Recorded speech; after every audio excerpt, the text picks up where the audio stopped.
Welcome to our daily vlog!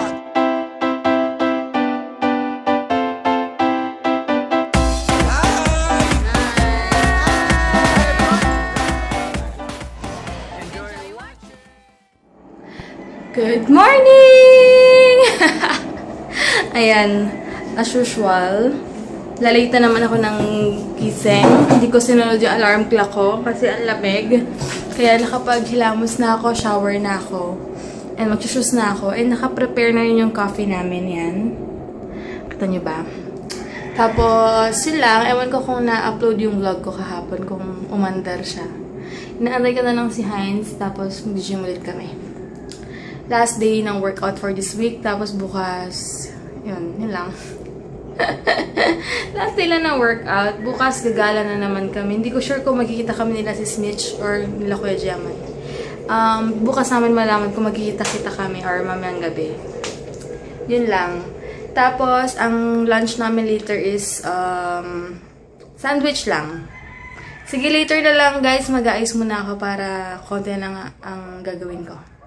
I-prepare ko rin yung water namin para sa may nagtanong, bakit daw hindi kami may nag-rice ni Heinz? Last carbs lang din kami kasi nga masyadong ang lakas makataba ng rice. Lalo na minsan kami wala kaming control. Tayo, pero once a week or twice a week, at least na-cut Hindi down.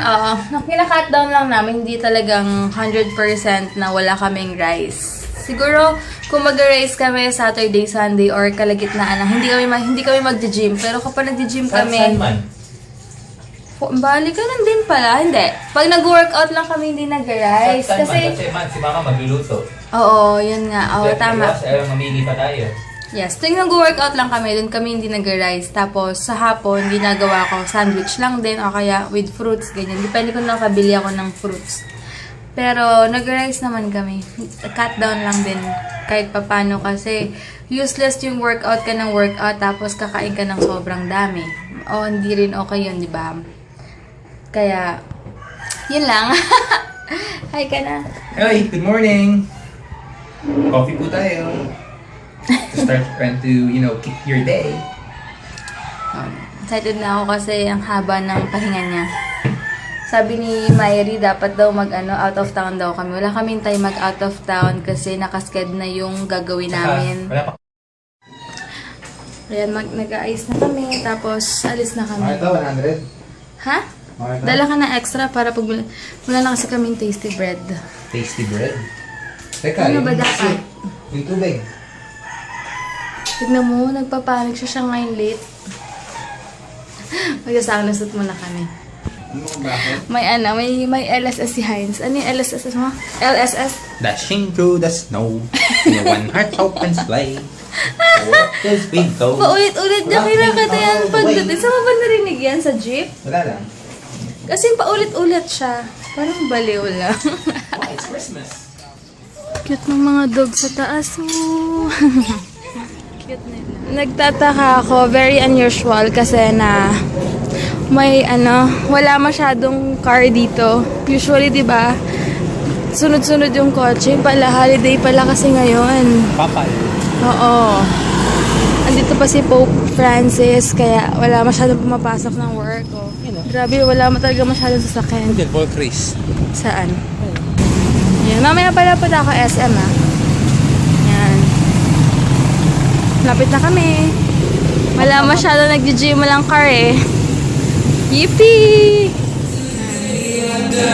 Medyo dumami yung nag-gym. Yes? Patapos na ako, si Heinz din. Medyo maganda yung weather ngayon. Hindi maaraw.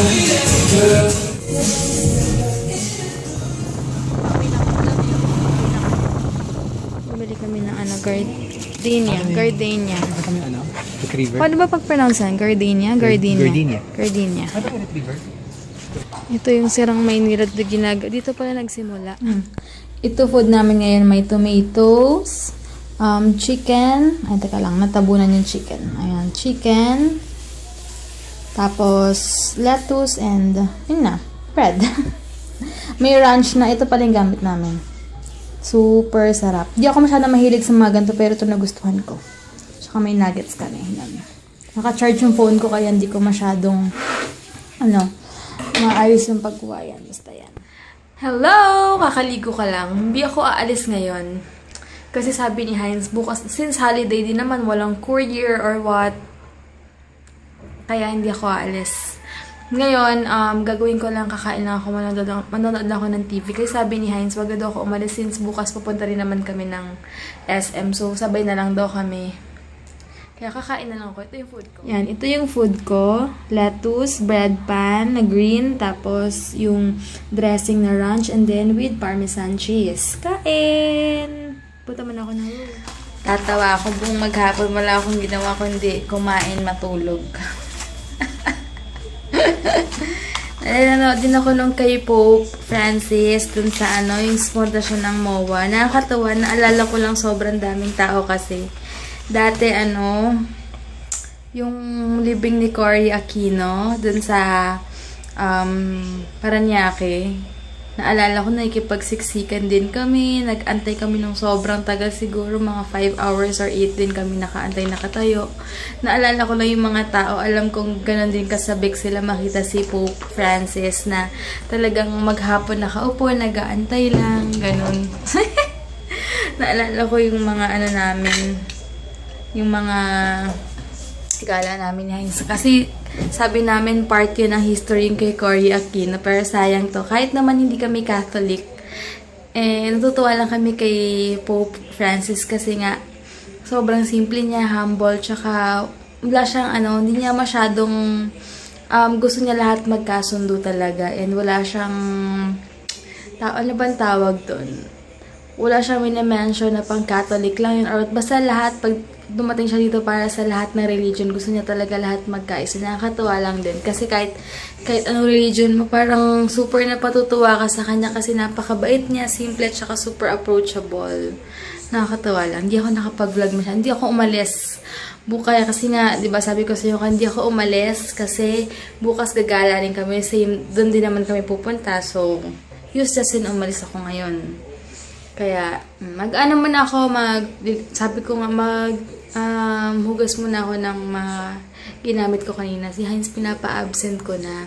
Sabi ko, huwag ka namang hinayang sa isang araw, magpahinga ka na lang kasi wala na siyang pasok bukas hanggang next week, hanggang next Sunday. Ayaw niya talaga umabsent. Ang hihinayang siya sa isang araw niya. Ayaw niya talaga. Alam niyo may lalaking yan, napaka, hardworking.